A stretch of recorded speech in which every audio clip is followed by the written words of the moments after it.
जय हिंद प्यारे साथियों, साक्षी रोजगार 2.0 यूट्यूब चैनल में आपका स्वागत है, अभिनंदन है। मैं आपका होस्ट और दोस्त सीएल सर। आज अपन आए हैं एक लेटेस्ट टेस्ट के साथ। बिल्कुल साथियों, काफी विद्यार्थियों का मैसेज आ रहा था कि सर कक्षा 8वीं के लिए जो द्वितीय प्रश्न पत्र 2025 में होने वाला है सोशल साइंस का, सामाजिक विज्ञान का, उसके अंतर्गत इंपोर्टेंट क्वेश्चन कौन कौन से हो सकते हैं। तो बिल्कुल साथियों, आज अपन चर्चा करेंगे कक्षा 8 सामाजिक विज्ञान। बिल्कुल साथियों, उससे संबंधित इंपोर्टेंट क्वेश्चन जो द्वितीय प्रश्न पत्र से संबंधित महत्वपूर्ण प्रश्न होंगे। बिल्कुल साथियों, तो आइए अपन चर्चा करते हैं। सबसे पहला और जो अपना इंपोर्टेंट क्वेश्चन रहेगा वो है, पहले तो सबसे पहले देखिए अपन किसके बारे में चर्चा कर रहे हैं। द्वितीय प्रश्न पत्र 2025-26 में जो दीपावली की छुट्टियों के बाद होने वाला है उसके बारे में अपन विस्तार से चर्चा करेंगे। तो सबसे पहले देखिए, कक्षा 8 सब्जेक्ट की बात करें तो सोशल साइंस, सामाजिक विज्ञान, पूर्णांक की बात करें तो 5 + 5 रहेगा, अर्थात 10 रहेंगे।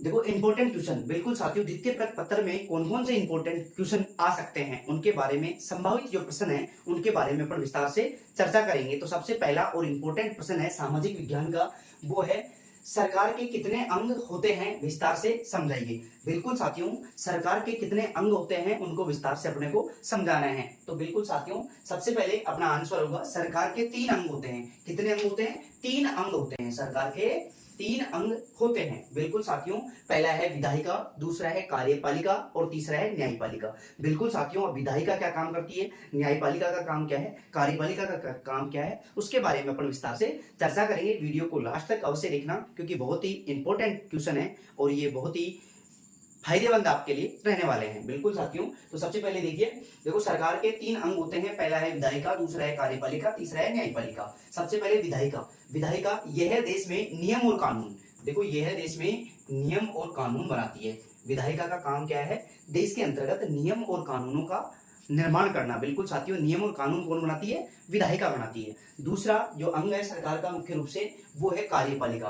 तो कार्यपालिका का काम क्या है? ये विधायिका द्वारा बनाए गए नियम और कानूनों के अनुसार कार्य करती है। देखो विधायिका है वो नियम और कानूनों को बनाती है, जबकि कार्यपालिका उन नियम और कानूनों के आधार पर कार्य करती है। बिल्कुल साथियों, तीसरा मुख्य अंग है न्यायपालिका। तीसरा कौन सा है? न्यायपालिका। तो देखो न्यायपालिका का काम क्या है? न्याय, देखो नाम से ही पता चल रहा है, न्याय करना। बिल्कुल साथियों, अगर मान लीजिए इसके बारे में देखिए, न्यायपालिका यह विधायिका और कार्यपालिका द्वारा बनाए गए नियम और कानूनों की जांच कर आवश्यकता अनुसार उसमें संशोधन करती है। बिल्कुल साथियों, विधायिका और कार्यपालिका द्वारा बनाए गए जो नियम और कानून है उनमें क्या करती है? उनकी जांच करती है, और अगर आवश्यकता अनुसार उसमें क्या करती है? संशोधन करती है। अगर उनको आवश्यकता लगी तो उनमें क्या कर देती है? वो संशोधन कर देती है। तो बिल्कुल साथियों, सरकार के 3 अंग हो गए, विधायिका, कार्यपालिका और न्यायपालिका। इंपोर्टेंट क्वेश्चन है। बिल्कुल साथियों, तृतीय प्रश्न पत्र की तरफ से भी इंपोर्टेंट है और अर्धवार्षिक और वार्षिक परीक्षा की तरफ से भी इंपोर्टेंट है। बिल्कुल साथियों, अगला और नेक्स्ट इंपोर्टेंट अपना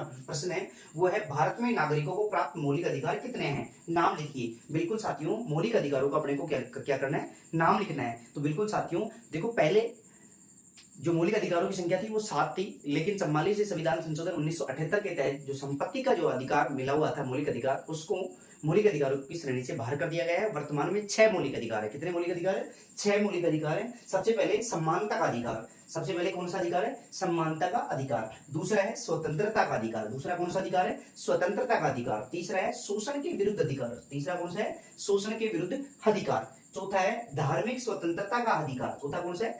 धार्मिक स्वतंत्रता का अधिकार। पांचवा है सांस्कृतिक और शैक्षणिक अधिकार। पांचवा कौन सा है? सांस्कृतिक और शैक्षणिक अधिकार। और छठा है संवैधानिक उपचारों का अधिकार। छठा कौन सा है? संवैधानिक उपचारों का अधिकार। इस प्रकार ये भी इंपोर्टेंट प्रश्न है।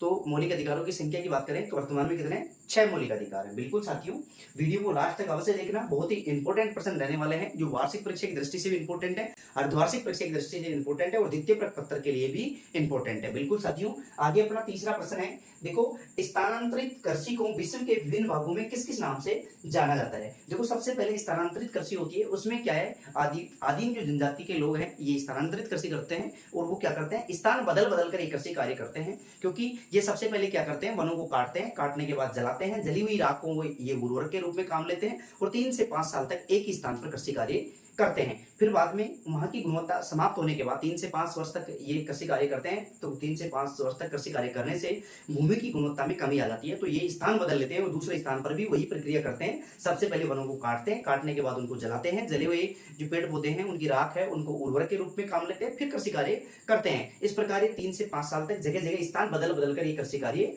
करते रहते हैं और फिर लास्ट में फिर वापस पुनः फर्स्ट वाले स्थान पर आ जाते हैं। अर्थात ये घूम घूम कर एक स्थान से दूसरे स्थान पर बदलकर ये कृषि कार्य करते हैं। वापस घूम कर क्यों आते हैं? क्योंकि जो पहले वाली जो कृषि कार्य था वहां पर इनको 8-10 साल हो जाती हैं कृषि किए हुए, तो फिर वापस वहां पर पेड़ पौधे पनप जाते हैं, फिर वापस वही काम करते हैं, काटते हैं, जलाते हैं, जली हुई राख को उर्वरक के रूप में काम लेते हैं और उसके बाद कृषि कार्य करते हैं। बिल्कुल साथियों, स्थानांतरणशील कृषि को विश्व के विभिन्न देशों में विभिन्न भागों में अन्य अलग अलग नामों से जाना जाता है। तो कौन कौन से नाम हो सकते हैं तो उसके बारे में अपन चर्चा करेंगे। तो सबसे पहले उत्तरी पूर्वी भारत में स्थानांतरित कृषि को झूमिंग कृषि कहा जाता है। उत्तरी पूर्वी भारत में क्या कहा जाता है? झूमिंग कृषि कहा जाता है।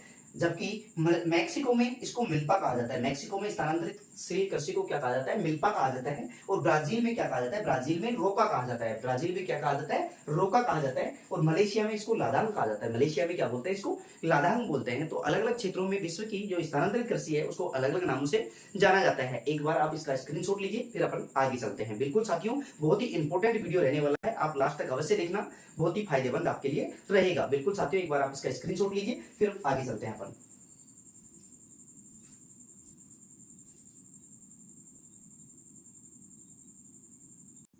संभवतः आपने स्क्रीनशॉट ले लिया होगा, तो अपन नेक्स्ट क्वेश्चन की ओर चलते हैं। बिल्कुल साथियों, 3 प्रश्न अपने कंप्लीट हो चुके हैं।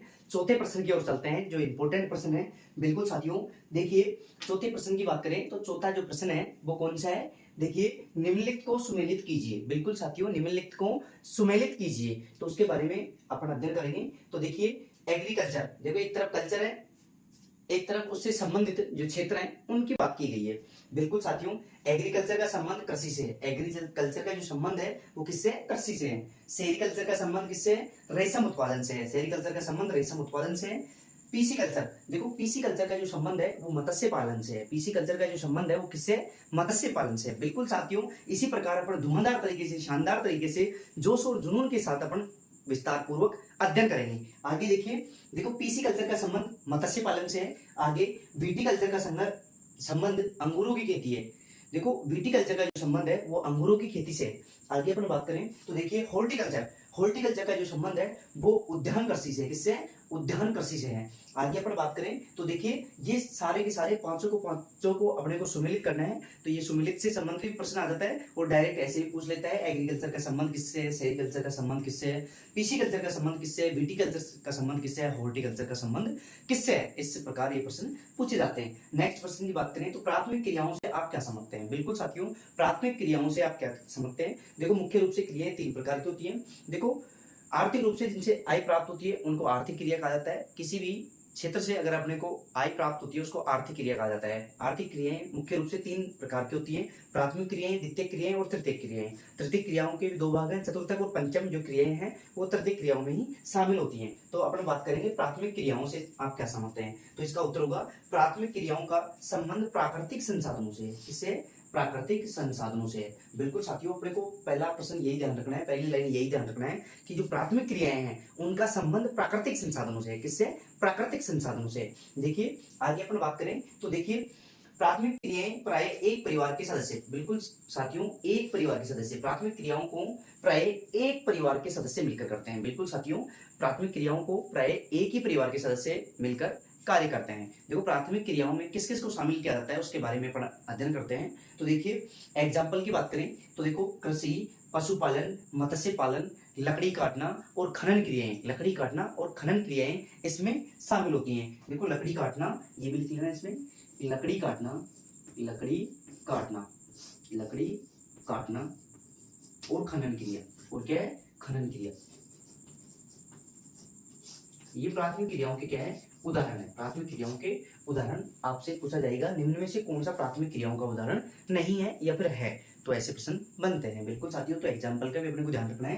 देखो प्राथमिक क्रियाओं में कृषि, पशुपालन, मत्स्य पालन, लकड़ी काटना और खनन क्रियाएं। बिल्कुल साथियों, आज अपन ने कक्षा 8 सामाजिक विज्ञान द्वितीय टेस्ट सत्र 2025 के बारे में अपन ने अध्ययन किया, जिसमें जो 5 इंपोर्टेंट प्रश्न, संभावित जो प्रश्न है जो बन सकते हैं, इंपॉर्टेंट प्रश्न है, वो टेस्ट में भी बनेंगे, अर्धवार्षिक परीक्षा में बनेंगे, वार्षिक परीक्षा में बनने की संभावना है। तो बिल्कुल साथियों, 8वीं क्लास की सोशल साइंस से संबंधित आज अपन ने 5 प्रश्नों का विस्तार पूर्वक अध्ययन किया है। संभावना है कि ये आने वाले जो द्वितीय टेस्ट, द्वितीय प्रश्न है उसमें और अर्धवार्षिक परीक्षा में और वार्षिक परीक्षा में आने की पूरी संभावना है। इसी प्रकार अपन 5-5 प्रश्नों का अपन अलग अलग क्लासों का अध्ययन करेंगे। नेक्स्ट अपना जो द्वितीय पत्र से संबंधित इंपोर्टेंट प्रश्नों का जो लेसन रहेगा वो कक्षा 11 का रहेगा। बिल्कुल साथियों, कक्षा 11 के विद्यार्थियों के लिए जो इंपोर्टेंट प्रश्न द्वितीय पत्र 2025-26 के लिए बन सकते हैं, उनके बारे में अपन विस्तार पूर्वक अध्ययन करेंगे। देखो, द्वितीय पत्र के साथ साथ ये प्रश्न ऐसे हैं जो अर्धवार्षिक परीक्षा या वार्षिक परीक्षा में भी आने की पूरी संभावना है। बिल्कुल साथियों, इसी प्रकार आपको जो नेक्स्ट वीडियो मिलेगा वो कक्षा 11 से संबंधित मिलेगा। कक्षा 11 द्वितीय पत्र सत्र 2025-26 के लिए अपन नेक्स्ट सेक्शन स्टार्ट करेंगे। बिल्कुल साथियों, आज के लिए इतना ही काफी। थैंक यू दोस्तों, थैंक यू। जय हिंद, जय भारत। देखो, साक्षी रोजगार 2.0 यूट्यूब चैनल एक ऐसा चैनल है जिसके माध्यम से बिल्कुल सटीक और ऑथेंटिक जानकारी प्रोवाइड करवाई जाती है। देखो, बीच बीच में विद्यार्थियों की मांग थी कि सर द्वितीय पत्र से संबंधित हमें इंपॉर्टेंट प्रश्न बताइए। बिल्कुल साथियों, जो संभावना यह है कि द्वितीय पत्र में भी आ जाए और अर्धवार्षिक परीक्षा में भी आ जाए और वार्षिक परीक्षा में भी आ जाए। बिल्कुल साथियों, तो आज अपन ने 8वीं क्लास के बारे में अध्ययन किया है। कल अपन नेक्स्ट जो क्लास बनाएंगे वो कक्षा 11 के बारे में बनाएंगे, जिसमें 5 से 7 प्रश्न अपन लेंगे जो इंपॉर्टेंट प्रश्न हो, जो द्वितीय पत्र की दृष्टि से भी इंपॉर्टेंट हो, अर्धवार्षिक परीक्षा की दृष्टि से भी इंपॉर्टेंट हो और वार्षिक परीक्षा की दृष्टि से